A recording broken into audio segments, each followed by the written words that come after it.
दो अनजाने अजनबी। नाव काय तुझं? इंदुमती फक्कड दगडे। तुला खायला काय आवडतं? मला ना रात्रीची राहिलेली शेळी भाकरी आहे ना, त्याचं असं तुकडं करायचं, तव्यात टाकायचं, त्यात चटणी मीठ तेल टाकायची, ती लय आवडती मला। तुझं शिक्षण किती झालंय? माझं शिक्षण 5वी झाले। पुढं काय शिकली?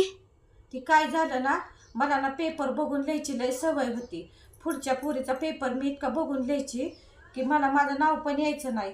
तिचं नाव सुद्धा मी माझं नाव टाकायची, बकुळा नामदेव घोटाळे। मग मी माझं नाव पण लिहायची, बकुळा नामदेव घोटाळे। मग ते सरांच्या लक्षात आलं की मी लय पेपर बघून लिहिते, म्हणून त्यांनी मला नापास केली। म्हणले आडनावाप्रमाणे तुझ्या डोक्यात दगडी भरलेली आहे ती। मग घरच्यांनी मला बसवली 2-3 वेळा, पण मला काय 5वी सुटलीच नाही। नंतर माझी लय शिकायची इच्छा होती, आतापर्यंत मी PhD झाली आहे।